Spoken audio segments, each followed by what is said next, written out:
Ari ang tutorial or magtatagalog na lang ako para makatulong sa iba paano mag-block ng mga user sa ating modem o router. Here we go. So please maglagin muna tayo. Nakasave na po yung password. Click login. So makikita nyo dito sa dashboard is ang main dashboard ng ating modem router. At papasok natin. Yung mga ibang cellphone, madaming nakaka-connect, di ba? Naka-scan lang yung password. So gusto mo piliin lang po natin yung pwedeng gumamit ng wifi natin. So maka-allow po tayo ng users at maka-block ng mga users. So ang gagawin natin is punta muna dito tayo sa status. So ang gawin natin is punta po tayo dito sa LAN status. Punta tayo dito sa client list. Makikita nyo po dito yung connected na mga cellphone, no? So as of now, current one only kasi yung cellphone ko lang naman nakakonek di ba? So wala ako dito ng cellphone iba. Nasaan ako at sa asawa ko, mayroon sila. Pero try muna nating hanapin kung paano mag-block. So first, hanapin po natin. So meron tayong i-connect ngayon ng cellphone dito. Ito po siya. Ito po siya.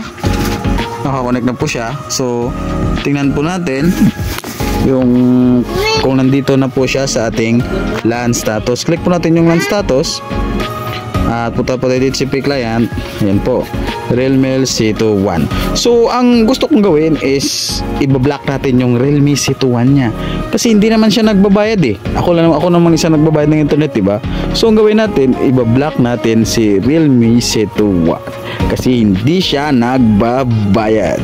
So it's very simple. Punta po tayo sa security. Click po natin yan. Naka-enable na po yan. Punta po tayo sa DHCP filtering. Meron tayong mga tutorial para dito, pero focus muna tayo sa pagbablock ng kanyang IP or ang kanyang MAC address. So ang gagawin natin is i-enable po natin ito. Click po enable and click apply. After natin mag-apply, makikita nyo dyan, mag-add tayo. So click add. So after mag-click natin ng add, kukunin natin yung MAC address. So saan ba makukuha yung MAC address? Simple lang. Back po tayo sa status, LAN status, DHCP list. So nakikita nyo ba kung nasaan yung MAC address? Ito po siya, MAC address ng Realme C21. I-block natin ito. So first, ika-copy lang natin ito. Oops, nag-ground yung aking cellphone. Oops, sana yung MAC address. Ika-copy po natin itong MAC address na ito. Click copy. Oops, nawala ulit. Putragis naman, dapat mabilis siguro ang pag-copy. Click copy. After po natin mag-copy, balik tayo sa security. After natin bumalik sa security, punta tayo sa DHCP filtering. So makikita nyo, madaming filtering sa firewall. Pero as of now, focus ulit tayo sa DHCP filtering. Click natin, DHCP filtering.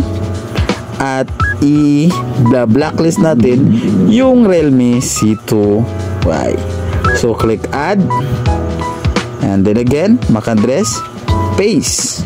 So after ma-place, click apply. Okay, alright. Tingnan nyo ba? Na-block natin yung kanyang wifi.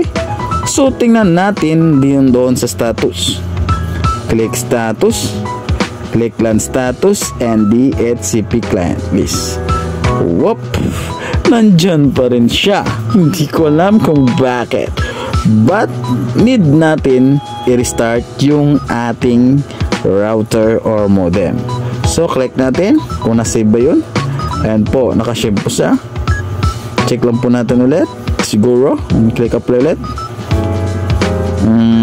Okay na siguro. Need lang po natin i-restart yung modem natin. So we're back again mga kaibigan. So nandito ulit. Click na po natin login. Nakapag-restart na po tayo. At tingnan po natin kung nandyan pa rin siya sa LAN status. Tingnan natin DHCP client list. Whoops! Ang patunay po, siyempre magiging kayo ng patunay, baka palpak, diba? So testing po natin po, magbibideo po tayo. Ito po yung cellphone. obtaining po yan mga kaibigan. Hindi na po sila makakonect. Hindi na po yan makakonect mga kaibigan. Ganyan lang po. So, thank you for watching and click subscribe.